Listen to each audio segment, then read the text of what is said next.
History. The word alone makes us think of dusty textbooks, old classrooms, and lessons we were forced to memorize in school. But here's a shocking truth. Not everything we were taught about history is actually true. In fact, some of the world's most famous stories, the ones we've repeated for centuries, are either exaggerated, twisted, or completely made up. In today's video, we're going to uncover the 10 biggest lies in history that you probably still believe. And I promise you, number 7 will absolutely blow your mind. Stay with me until the end, because the truth behind these myths will change the way you see history forever. And before we dive in, make sure to smash that like button, share this video with a friend who loves learning, and of course, subscribe to this channel so you never miss our eye-opening deep dives. All right, let's begin. Let's start with one of the most famous lies we've all been told. Christopher Columbus discovered America in 1492. Sounds simple, right? Wrong. The truth is, Columbus did not discover America. Indigenous people had been living across North and South America for thousands of years, building civilizations, farming, and trading long before Columbus ever set sail. Even more surprising? There's strong evidence that Norse explorers like Leif Erikson reached North America around 500 years before Columbus. Some historians even suggest that African sailors and Polynesian navigators may have crossed the oceans earlier too. So why does history give Columbus all the credit? The answer is politics. European powers at the time needed a heroic figure to justify their colonization. Columbus became that symbol, even if the story was a lie. In reality, Columbus didn't discover a new world.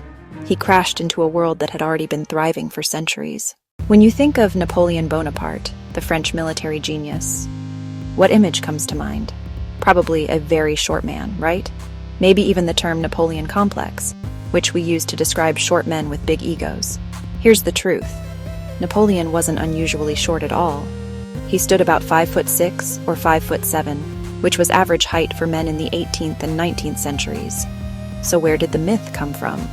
British propaganda. After years of war between Britain and France, the British mocked Napoleon by exaggerating his height. To make him seem weak and ridiculous, cartoons depicted him as tiny, sometimes even smaller than his soldiers. And the lie stuck. For centuries, people have repeated the story that Napoleon was a miniature man with a massive ego. But the reality is, Napoleon's height was completely normal. It was his ambition that was larger than life.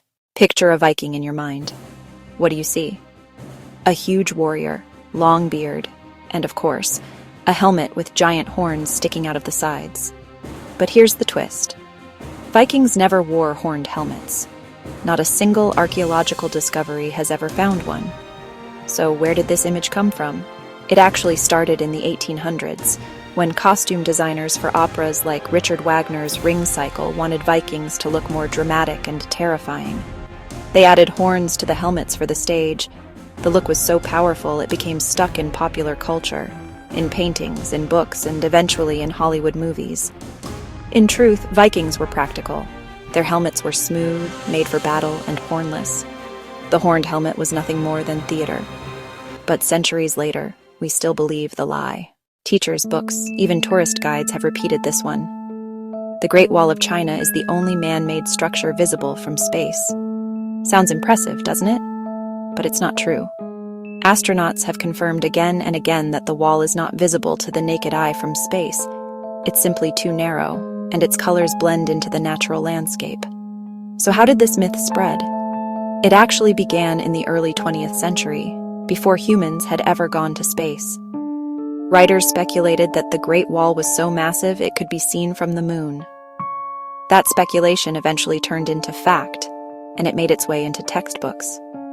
But once space exploration began, astronauts like Neil Armstrong and others quickly debunked the claim. The Great Wall is incredible, but it's not visible from space. The only thing this myth proves is how easily a story can spread without evidence. During the French Revolution, angry crowds shouted about the Queen, Marie Antoinette. They claimed she mocked starving peasants by saying, "Let them eat cake." But here's the truth. There's no record she ever said it. In fact, the phrase had been written decades earlier by the philosopher Jean-Jacques Rousseau, who used it as an example of how out of touch the French elite were.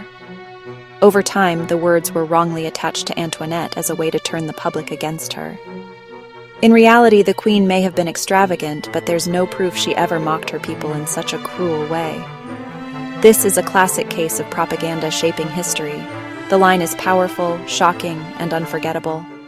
But it's also completely false. Here's a myth Hollywood loves to show us: massive armies of slaves being whipped while building the Egyptian pyramids. But archaeological evidence paints a very different picture. Excavations around the pyramids have found remains of workers' villages, complete with bread ovens, breweries, and even workers buried with honor. This suggests that the pyramid builders were not slaves, but rather skilled laborers and craftsmen who worked in rotating shifts. So why do we believe the slave story? Much of it comes from early Greek historians who misunderstood or exaggerated the role of labor in Egypt. And later, films and pop culture repeated the myth because it made the story more dramatic. But the truth is, the pyramids were national projects, built by loyal Egyptian workers, not armies of beaten slaves. We've all heard of the Dark Ages, that 1,000-year period in Europe when supposedly nothing happened. No progress, no science, no culture. Just darkness. But here's the surprise. It wasn't completely dark at all. While parts of Europe struggled after the fall of Rome, other regions of the world were thriving.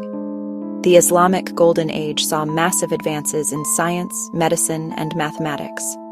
In Asia, empires like China and India flourished with trade and innovation. Even in Europe, art, farming, and technology continued to grow, though slower than before. The term Dark Ages was invented centuries later by Renaissance thinkers who wanted to glorify their own era by mocking the one before it. In truth, knowledge never fully disappeared. It just shifted to different parts of the world. This lie is proof that history can be shaped by perspective, not reality. In Homer's Iliad, the Greeks trick the Trojans by hiding inside a massive wooden horse, rolling it into the city and then attacking at night. The Trojan horse is one of history's most famous war stories. But did it really happen? Probably not.